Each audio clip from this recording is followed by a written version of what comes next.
Well, good evening, everybody.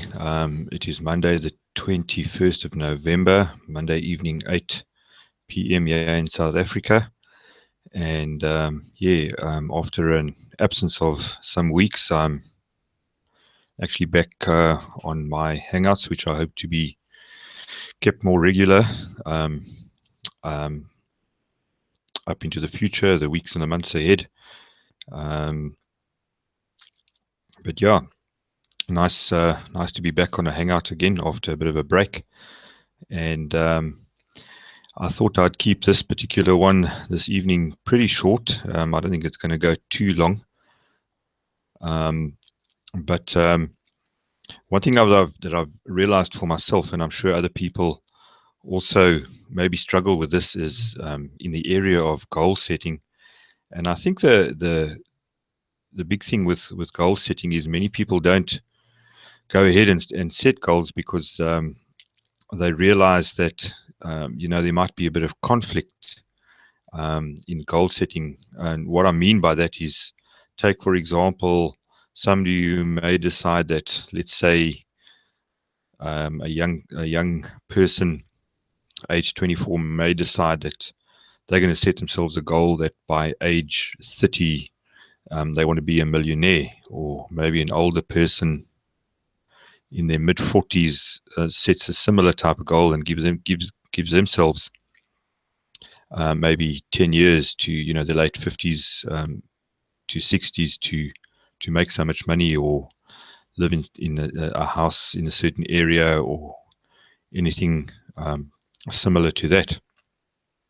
But I think a lot of people then realize what it would take to actually achieve those goals and what sacrifices they would need to make. In other words, yeah, sure, you may be 45 and you may decide, for instance, that by 55 you want to be a millionaire, but then you sit down and you start counting the cost of that, and you realize you've got 10 years, and what is it that you need to let go of to achieve, let's say, that financial goal, or maybe that particular car you want to drive, or the house you want to stay in, or the status you want to reach in your company, or position or status in your community, or maybe you're very active in politics and you set those kind of goals.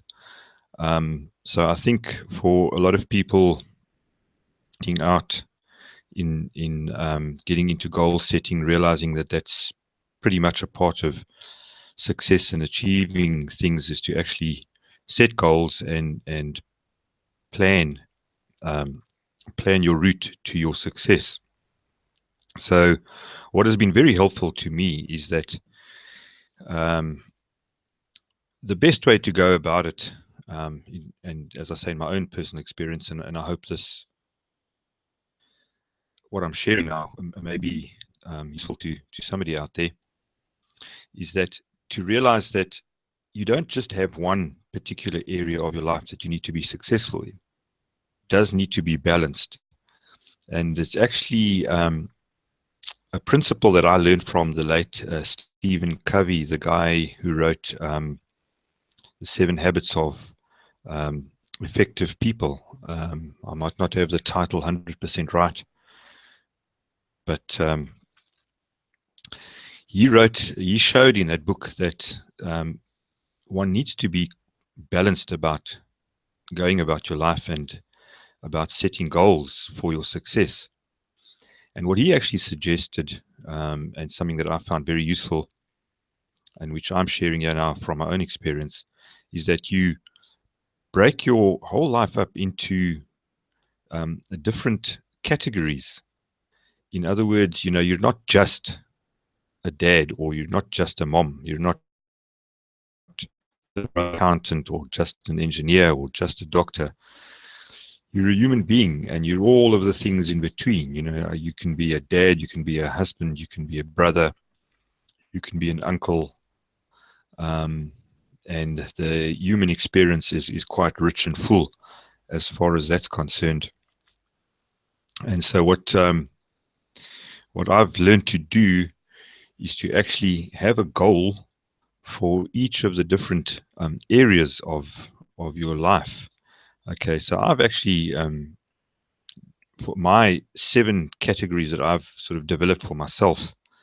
I will be talking about each of them in turn, but basically just to say again that that's what you need to do, is you need to decide how your life is made up, and obviously then develop areas of achievement, or think of things you'd like to do in each of those areas of your life.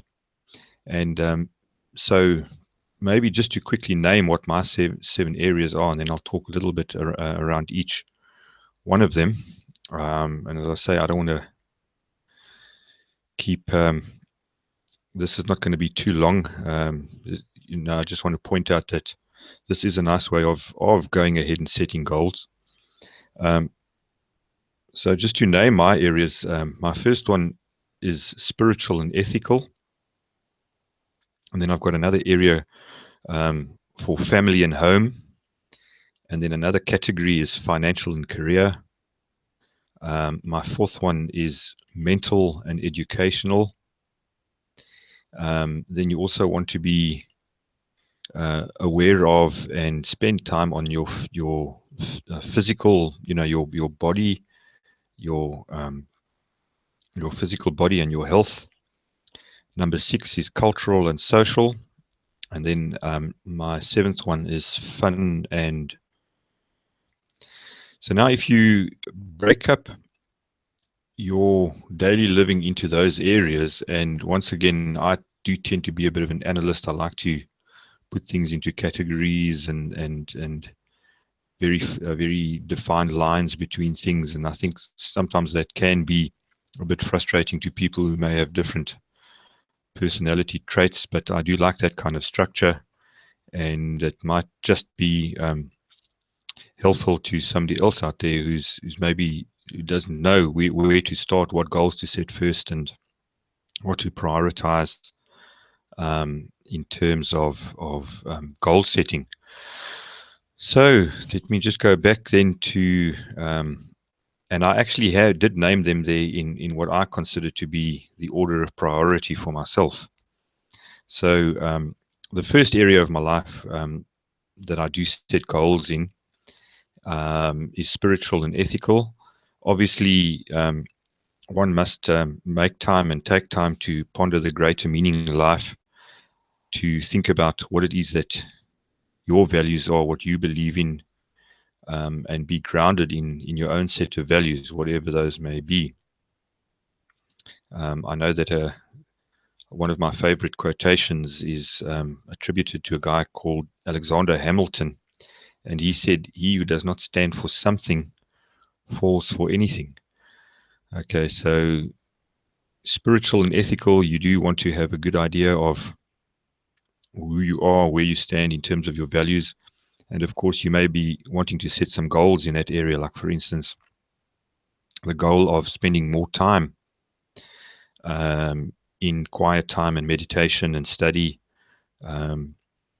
If you're in the Christian faith or whatever faith you're in, Judaism, Islam, they all basically are grounded around the fact that you do need to spend some time in your faith and thinking about it, studying it, making sure what you believe is what you do believe and why you believe it, and to be grounded in that. Okay, so that was the first one, spiritual and ethical. Second in order in importance for me personally is family and home. And I'll obviously leave the definition of family to each one's interpretation. These days there's a lot of opinion and different views about that. But it is good to be grounded in some sort of a family and a family life structure. And I think it is important that that's quite high up on anybody's list of priorities. Next, of course, is you do need to have a means by which to live. And so that's why third in my area of importance of setting goals is obviously financial and career. You want to have, I think this is one that possibly most people think of first and thinking that this is where you need to start. I don't 100% agree with that, but yes, it is important that you have goals around the type of work you want to do, the type of income you want to earn, and so financial and career goals are also obviously important. Then mental and educational, obviously in your financial and career plans, you want to be always improving your skill set, learning new things. I think it's dangerous just to think that you know enough. There's always, I say, the biggest room in anybody's life is the room of improvement. So mental and educational, always be setting some sort of mental and educational goal, learning something new, some new skill. And then, of course, physical and health. You might have a great career. You might have all kinds of mental skills in your work and that, but it is important that you also carry your mind around in a healthy body. So making goals to spend some time either on a daily or a weekly basis to get out there and get moving and keeping yourself healthy is also quite important.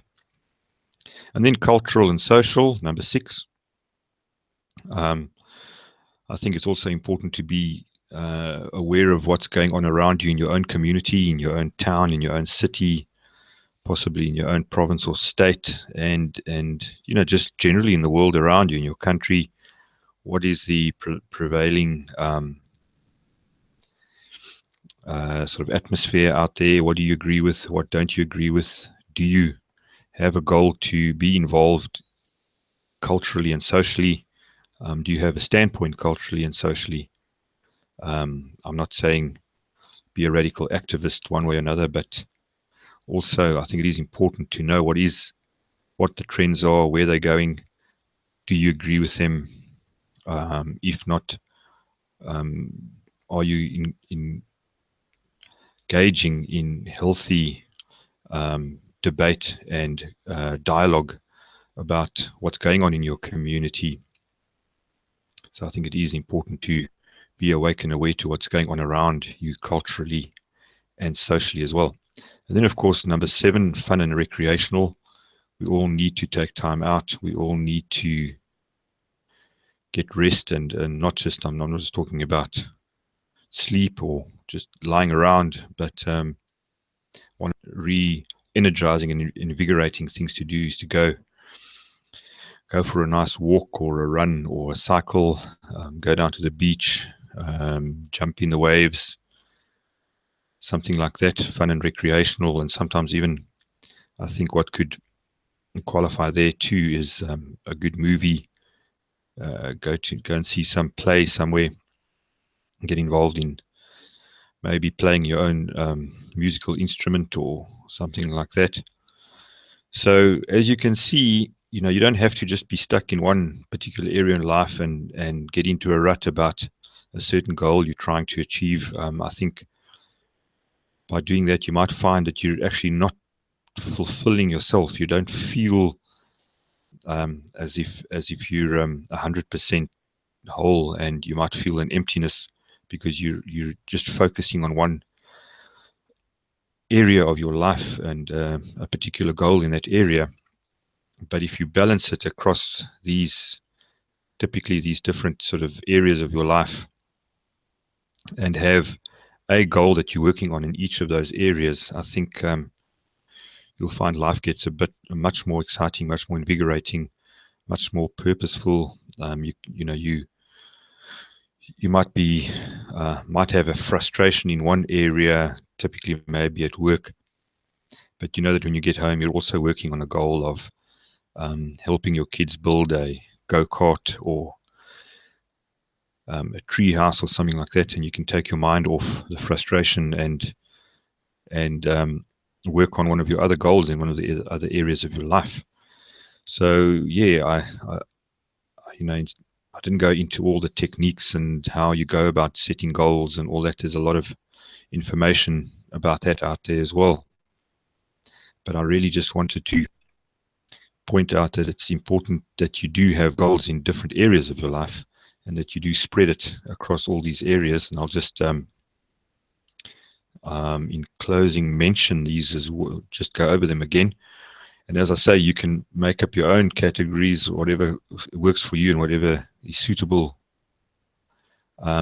for yourself in your own personal life. But you might want to take some of these as guidelines and then just adapt them around the way you like to organize and structure your own life. So for me, number one is spiritual and ethical. Second area is family and home. Third area is financial and career. Fourth area is mental and educational. Fifth area is physical and health. Number 6 is cultural and social. And then, of course, number 7, fun and recreational. So that's it in a nutshell. That's what I've come to find works well for me. And even if I was asked about my priorities, I can even sum it up much shorter than that. To me, it's very simple, starting at the top and working down. God, family, work, church, and then everything else. So that's basically how I like to have structure and how I prioritize what I need to do on any given day, making sure that that structure is in place. And then working with these 7 areas as well and setting your goals accordingly. So I do hope that that was helpful and that it will help somebody out there to go ahead and develop some more structure and direction. This particular blog of mine and this hangout is all around those, basically focusing on those like myself who are trying to the income from home, make a bit of extra money, and it's all about self-development. You have to get into a lot of self-development to work for yourself and to be your own boss. I'm learning that more and more every single day, and this is the space that I'm very passionate about and excited about, and I'm hoping that this my experience on how to go about setting your goals will be useful to somebody else out there. And great, so that's it for this evening, and we'll chat next Monday. Cheers.